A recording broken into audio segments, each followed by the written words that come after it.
యేసుక్రీస్తు నామంలో మీ అందరికీ వందనాలు తెలియజేసుకుంటూ ఉన్నాను.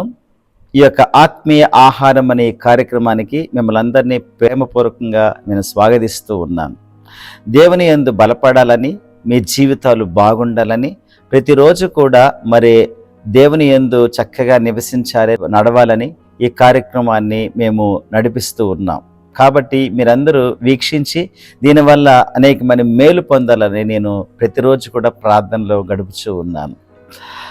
చాలాసార్లు మనకి జీవితాల్లో ఈ రీతిగా అనుకుంటాం, ఏంటి ప్రతిదీ కూడా నాకు అనుకూలంగా జరగటం లేదు, ప్రతిదీ కూడా నాకు ప్రతికూలంగా జరుగుతున్నది ఎందుకు అనేసి చాలాసార్లు మనం చింతిస్తూ ఉంటాం.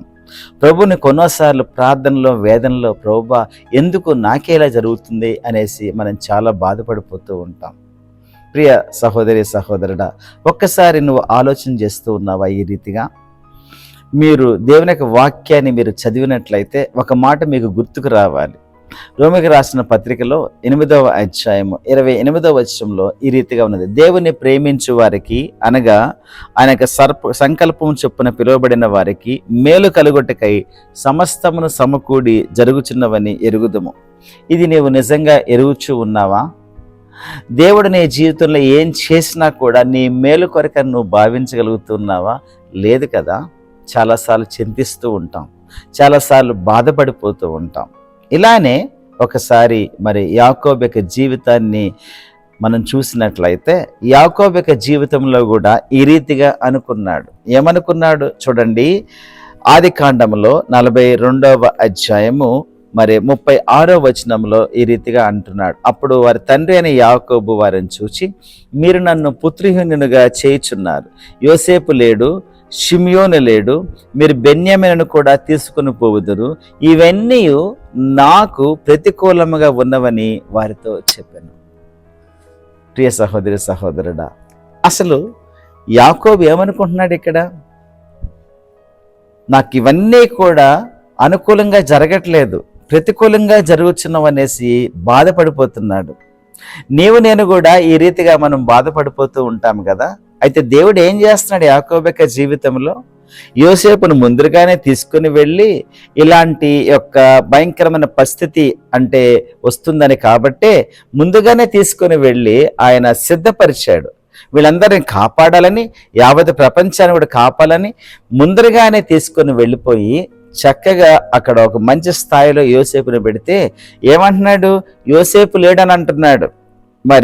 ఒక కారణానికి బెన్యామీను వాళ్ళందరూ కూడా తీసుకురావాలని చెప్పేసి కావాలని యోసేపు వారిని ఒక విధంగా ఒక ట్రాప్లో పెట్టేసి అలాగే షిమ్యోను కూడా అక్కడ పెడితే షిమ్యోను కూడా లేడు, ఇప్పుడు మీరు బెన్యామీను కూడా తీసుకుని పెడుతున్నాడు, ఎవ్రీథింగ్ ప్రతిదీ కూడా ఇస్ టర్నింగ్ అగెయిన్స్ట్ మీ అని అంటూ ఉన్నాడు. ఇదే కదా మన పరిస్థితి. ఇలానే నువ్వు అనుకుంటున్నావు కదా. అయితే దేవుడి నీ జీవితంలో గొప్ప కార్యము చేయాలనే ఉద్దేశంతోనే ఇటువంటి యొక్క శ్రమల గుండా నడిపిస్తూ ఉన్నాడు. ఇటువంటి సమయంలోనే కదా విశ్వాసాన్ని మనం కనపరిచేటువంటి వారంగా ఉండాలి. ప్రియ సహోదరి సహోదరుడా, అధైర్యపడకు, బాధపడకు, చింతపడకు. God is working. దేవుడు నీ జీవితంలో పనిచేస్తున్నాడు. ఈ సత్యాన్ని నమ్ము. నిన్ను ప్రేమిస్తున్నాడు కాబట్టి అన్ని సమకూర్చే తీసుకొని వెళ్తున్నాడు.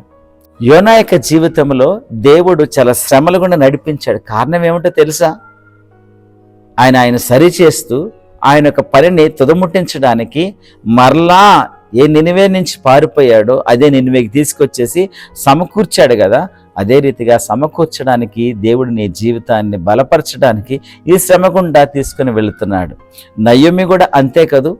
నయోమి మోయాబు దేశానికి వెళ్ళినప్పుడు అన్నీ పోగొట్టుకుంది, కానీ దేవుడు ఒక ఉత్తమమైన విషయాన్ని తన జీవితంలో చేయడానికి రూతుని నిజంగా అటాచ్ చేసి తీసుకుని ఆ రూతు ద్వారా సర్వశక్తుడైన యేసు ప్రభుల వారు ఆ వంశావళిలో రావడానికి ఎంత తోడ్పడ్డాడు. దేవుడు అన్నీ సమకూరుస్తున్నాడు. దావీదు విషయంలో కూడా మనం చూసినట్లయితే ప్రతిదీ కూడా సమకూర్చడానికి దేవుడు తన జీవితంలో పని చేసుకుంటూ వెళ్ళాడు. అలా నీ జీవితంలో పని చేస్తున్నాడు అనే ఒక సంగతి నువ్వు గ్రహించినట్లయితే ఎంత బాగుంటుంది. కాబట్టి ఒక్కసారి నువ్వు ఆలోచించే, దేవుడు నిన్ను విడిచిపెడతాడా? విడిచిపెట్టడు కదా. దేవుడు నీకు ఎప్పుడు తోడుగా ఉండి నీ జీవితాన్ని బాగు చేయాలని, అన్ని సమకూర్చడానికి, నీ జీవితం ఎండింగ్ చక్కగా ఉండాలని ప్రభు కొన్నిపాటి శ్రమలు పంపిస్తూ ఉంటే తట్టుకోలేకపోతున్నావా? ప్రభుపై నానుకో ఈ దినాన. ప్రభు యొక్క మహిమను నువ్వు చూస్తావు. నీకోసం నేను ప్రార్థన చేయాలని ఆశపడుచు ఉన్నాను. ప్రార్థన చేసుకుందాం. ప్రేమగల మా దేవ, కృపగల మా రక్షక, కొన్నిసార్లు మా జీవితంలో నాయన ప్రతిదీ కూడా అనుకూలంగా అవ్వట్లేదని చింతపడేటువంటి ప్రభా ఈ సహోదరులను ప్రభు ఒక్కసారి నాయన మీరు జ్ఞాపకం చేసుకొని వారికి జీవితంలో మీ ఆత్మతో నింపండి. మీ వాక్య వెలిగింపులోకి ప్రభు వారిని తీసుకొని రండి. నీవు నిజంగా ప్రేమించేటువంటి వారికి సమస్తము సమకూడి జరుగుచున్నావని ప్రభు వారి ఎరుగులాగున నాయన వారిని దీవించండి. వారి మనోనేత్ర వెలిగింప చేయండి నాయన. వారిని తాకండి ప్రభా. మీ పరిశుద్ధతని ప్రభా వారిలో నింపండి ప్రభా. ఎల్లప్పుడూ మీ వైపు చూసుకుంటూ జీవితాన్ని కొనసాగించేటువంటి అనుభవంలోకి వారిని తీసుకుని వెళ్ళవలసింది వేడుకుంటూ, ప్రతిరోజు కూడా జయం వెంబడి జయం పొందేటువంటి కృపను దయచేయవలసిన వేడుకుంటూ యేసుక్రీస్తు దివ్యమైన నామంలో అడిగి వేడుచు ఉన్నాము తండ్రి, ఆమేన్. ప్రియ సహోదరుడా, ఈ యొక్క కార్యక్రమం వల్ల మీరు నిజంగా బలపరచబడినట్లయితే ఇతరులకు షేర్ చేస్తారా? Thank you so much. God bless you.